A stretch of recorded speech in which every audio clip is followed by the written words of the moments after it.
Now, they are the brave men and women who were willing to sacrifice their lives to defend our country. But around 30,000 veterans are currently excluded from receiving free medical and dental support.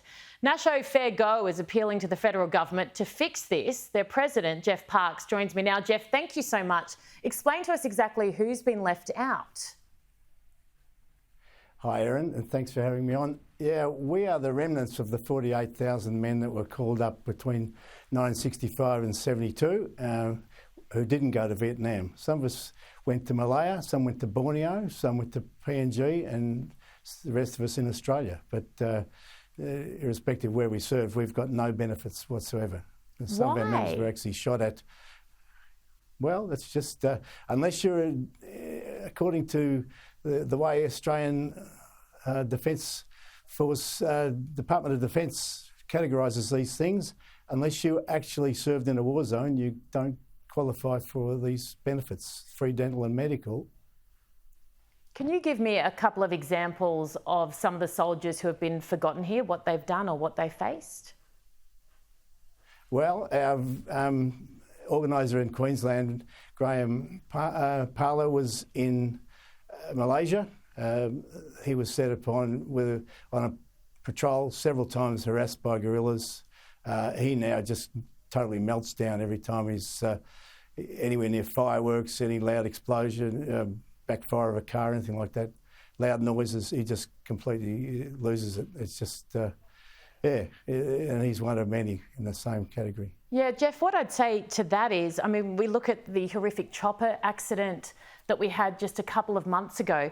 When you were in the Australian Defence Force, regardless of how you got there, whether it was conscription, you joined up, whatever, you trained to fight in wars, and that training is dangerous. A lot of the time, people die in training. That's how intense it is. I find that really unfair that you guys aren't eligible. What are you asking for from the federal government? Do you want exactly what the others have got?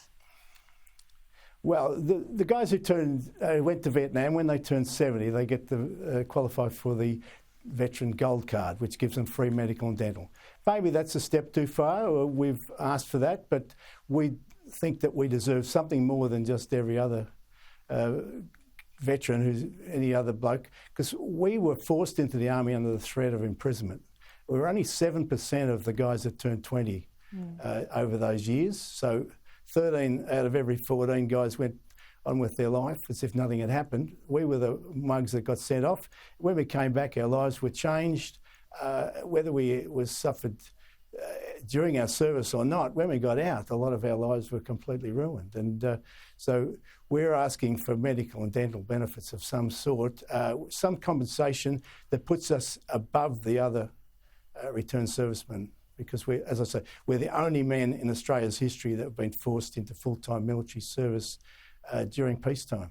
I would imagine even the thought of having to go to war would be, fairly horrific for a lot of people. Geoff, we'll keep on this. Keep us up to date with any progress you make, and thank you so much for joining us. Thanks, Erin. Can I just say, every one of those guys lived with the possibility of going to Vietnam, whether they went or not. That's when we were called in. So, no, absolutely. Geoff, I really appreciate it. Thank you so much.